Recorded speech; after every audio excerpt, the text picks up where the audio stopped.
Hello, everybody. This is Tony, CEO and co-founder of SHOPPE Black. Today, I'm joined by Mr. Dmitri Dawkins, the managing director of Graft Ventures, a Caribbean-focused venture capital firm. How are you doing today, Dmitri? I'm good. Thanks for having me. Of course, my pleasure, my pleasure. So when people think of, the VC space, I don't know if as many people think of the Caribbean or investments in the Caribbean as they should. So I was definitely curious to speak with you and kind of get your insights and your experience in that space. But first, I'd like to find out, how did you get started in the world of VC? Well, it's been pretty strange getting into VC, and I understand everybody has their own path, but I was originally in enterprise IT. I used to handle a lot of business development, sales, fintech product development. And then I got recruited to join the Branson Center of Entrepreneurship, which is the Caribbean's leading business accelerator. So that accelerator program had been training over 2,000 entrepreneurs. I came on as program director. Myself and the CEO at the time, Lysandra Rickles, we changed the focus and strategy altogether from working with startups to scale-ups, because we realized that a lot of the companies coming through the program weren't growing into medium and large-sized companies. So we started to focus more on governance, introducing advisory boards, introducing more strategic training, like how it is that you can understand your operational efficiency, your bottlenecks, financial ratios, things like that.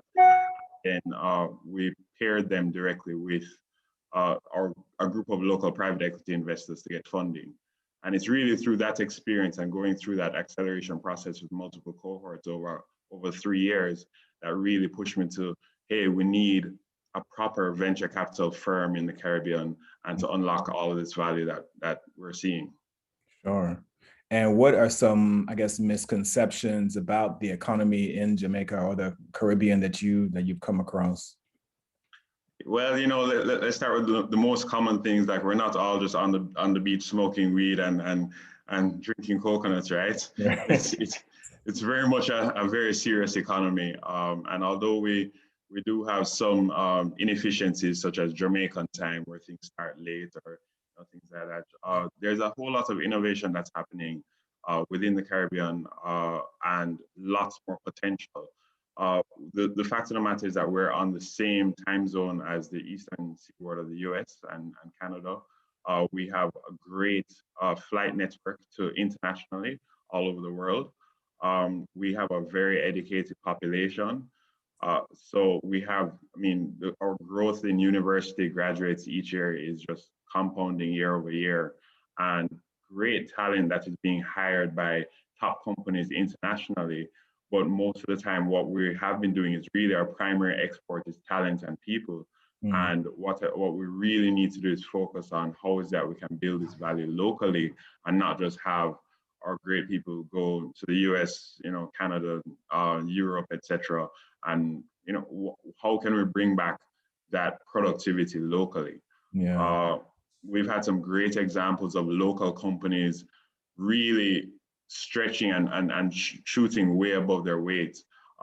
So for instance, we have big companies like Jamaica Broilers Group, who is, they're in a lot of poultry production in Jamaica, started over 40 years ago. But for instance, they now control most of the hatcheries on the eastern seaboard of the US.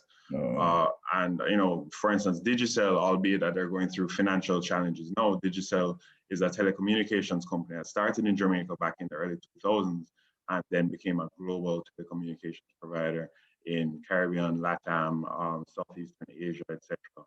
We have some really good examples and stories of how businesses can scale and expand, but they're way too few. And I think that, by having very risk-adjusted capital, VC, more private equity, etc., we can have support the next great founder, the next generation coming forward, because we really have all the resources here, from, internet bandwidth, to flights, to talent, to great tax regimes. My venture capital company is eligible for a 0% tax rating, thanks to some incentive programs for local government. So, and that's without having to set up any shell company in St. Lucia or Barbados or the usual gray markets. So it's just great. So would you say there are a lot of resources on ground there for startups and entrepreneurs, or do you think is there room for improvement in that area?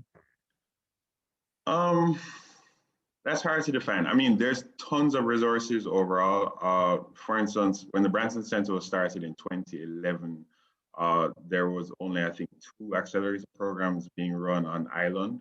And now across the region, my last count was 14 different programs. So there's tons more resources available. There's a lot of funding being put in. Not the funding isn't always best match. So for instance, you'll find a lot of technical assistance programs or funding going into training, but not necessarily to give founders some cash to execute on their projects. Gotcha. But there's quite a bit, and I think that we're at a good place now where, especially for the last 5 years, so many people have gone through training programs, and the capacity and knowledge has increased so much that really and truly we need to accelerate this growth. It's just a little bit of capital now on the seed stage and growth stage financing to move forward. Gotcha. And what have you seen in terms of, like, obviously here in the States, COVID hit, businesses really hard, especially, Black-owned businesses here. Like, what were the effects that you noticed of COVID in Jamaica? Yeah, it's absolutely devastating, the impact. On one hand, I'm pleased to see that some of our small and medium businesses have managed to pivot and survive, but it's particularly on the micro sector that didn't have the cash. I mean, we've seen so many businesses close, people have lost jobs, entire industries. I mean, our tourism and entertainment industry right now is in shambles because we've just had such a huge fall off for tourism. If I remember correctly, I mean, we had over $1 billion less in tourism spending on the island. And then same thing for entertainment sector. People know Jamaica for our culture, for our music, for our party, things like that. Has all been banned. People also know Jamaica for our sporting events. We have the fastest sprinters in the world. Unfortunately, we haven't been having, serious training, lots of meets, etc., or what's normally the talent events for people to find new talent, being boys and girls champs, that's our high school program, and then even sending students to pen relays in the US.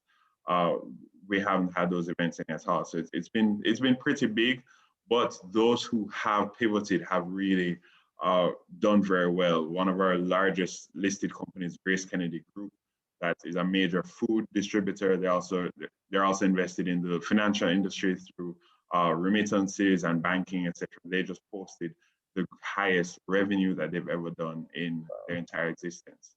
So it's really good for those companies that have been able to adapt. And we're used to challenges. We're used to having hurricanes. We're used to economic challenges overall. We're used to rapid devaluation of our dollar, things like that. So I think that allowed us to, it prepared us to be more nimble and to adapt to this challenge, because literally every other year we have some significant challenge. And what would you say are some of the unique advantages, I guess, and challenges that the Caribbean has compared to like US or European markets? Advantage number one definitely is just the cost of quality of life. Our salary scale in Jamaica is much lower compared to our first world counterparts or more developed counterparts. It is still relatively affordable to just operate and live a decent quality of life here in Jamaica, where no matter which city you live in, you normally have a beach within 30 minutes or other things like that. We produce a lot of our own food, and it's organic. We have pretty relatively affordable education options, etc. So overall, compared to the rat race in, say, North America, etc., I think it's a lot more manageable. At the same time, we do have many other challenges as well. That low salary is very restrictive, and that's what leads to a lot of people migrating, where you might have an IT specialist that is earning 30K US a year here, can immediately go overseas and earn 60K. So that's definitely part of the challenge. But Advantages, as I said, same time zone as North America. We get tons of media coming in from all across the world, very highly educated, low cost of living. Um, and I think a major advantage genuinely is our culture and just how we've been forced to adapt and overcome at all times. If you can speak to anyone across the world, the Jamaican is usually the one excelling because failure is just genuinely not an option. We don't have social programs for you to fall back on in case you have failures, etc. Sure. The COVID relief program put in by the government was the first time I've seen any major social program to help cushion the blow of economic downturn. So yeah, it's definitely our people, our culture, our spirit that is the number one advantage going forward. Okay. And I guess circling back to the startups that are on the scene there, like which ones have you seen are like really promising? I've seen tons of really promising startups over the years, and the main factor that has been limiting them is traction and the approach to finding that traction. When you're trying to get major contracts overseas, people might be a little hesitant. Hey, this company is not based in the U.S. Or they're not based in our jurisdiction. If something goes wrong, how do we get back our money? Et cetera, et cetera. And this has been improved by trade agreements with all of our trade countries. But for instance, from growth, especially working with the Branson Center, I've seen great stuff with like Blue Dot Data Intelligence, now called Blue Dot Insights. They're a data intelligence firm. They've been doing market research for large companies, and just the technology they're using is absolutely world class. They're the first in the hemisphere using some approaches, etc., and that has helped them to grow over the years. They were also one of the first venture capital backed companies here in the Caribbean back in 2018 or 2017, that was, as a startup. There are companies such as It's Pixel Perfect, which started off as a digital marketing agency. Once again, low-hanging fruit, something that they could, work on that labor arbitrage where they take on big brands overseas, but the cost to execute is really low locally. And they've actually converted from services into product creation, and the fact that they're now creating their own chatbots and other products and platforms that they're licensing to their clients to use, and they're entirely just evolving their business model. You have companies like Info Exchange that realize that here in the Caribbean, I mean, we have earthquakes, we have hurricanes, of course you have regular business continuity challenges, such as if you have a fire at your office, things like that.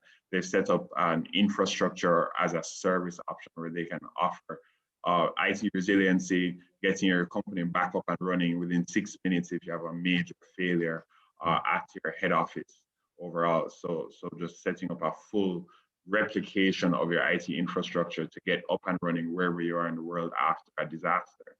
So, innovative products and services like those, I think, is really going to pull us forward, because there's so many other people in emerging markets that are facing the same issues that it might not echo as much in the US or Europe, but when you compare to, say, a Ghana or India, or they're facing the exact same challenges, and there's huge opportunities to scale.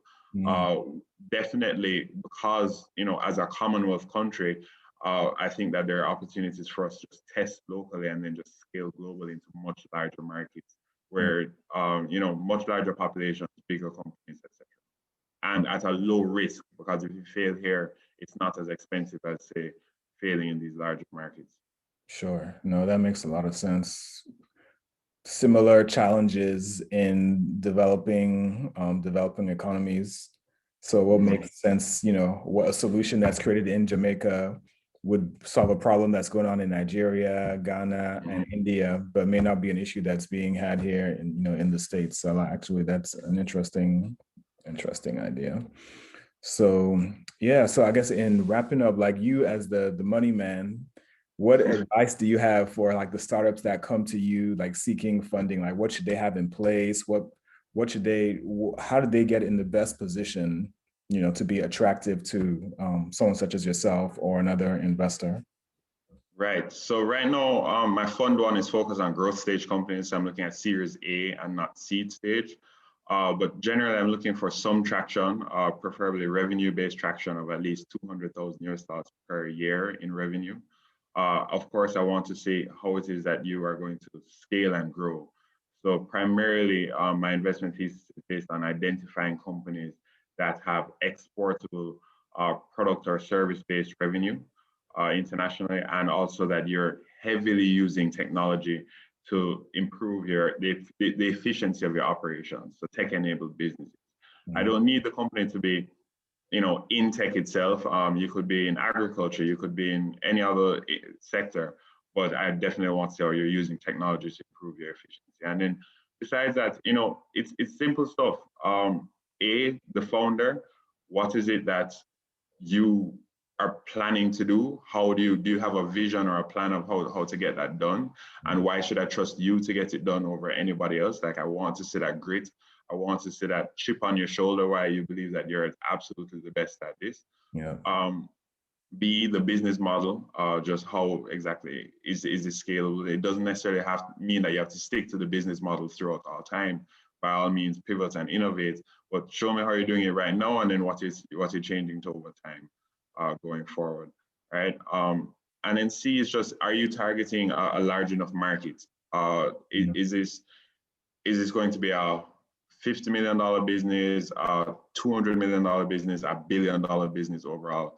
I think that VC too often focuses on this number that, oh, you have to become a unicorn, a $1 billion US valuation. And there's so many great businesses that will contribute to their communities, to their employees, to their customers, etc., and just won't scale past, a $50 million US valuation. And they're valuable as well. It's very critical to local economies. So, I mean, my entire thesis is based on identifying centaurs, basically companies that will achieve $100 million valuation, and working with them, because if we get a group of centaurs together, eventually then you'll start generating higher value companies, etc. Going forward, the employees of these companies and being venture backed will get to understand the process and grow and scale up, and we're going to get more and more deal flow in future. So I'm really helping to implement an ecosystem that has started off from a lot of government programs, IDB, World Bank, etc., that have invested so much, but nobody's really been implementing on that yet. And I just want to work with everyone, these startups, these founders who want to get things done, and just say, hey, I'm willing to take the bets with you, and let's go and get this done. Yeah, no, that makes perfect sense. Now, lastly, I know I'm not the only one wondering this, but what does that say behind you? That quote, we can see like half of it, but not the whole thing. Each morning we're born again. What we do today is what matters most. Gotcha. Yeah, perfect. It's important to, just take a focus on a day by day. We're not always going to get everything done each day. But take a step back, look internally, make sure that we're happy with the quality of our life and what we're doing, and our impact, and move forward from there. Graft Ventures, we believe in people, planet, profit, all growing together, and sustainability is absolutely the key. It's not about the peaks and lows. It's just how we keep, level on a day-to-day basis. Yeah, I like that. Well, thanks, Dmitri, so much for your time. I wish you all the best, and hopefully we'll chat again soon. Definitely. Thanks. All right. Take care, man.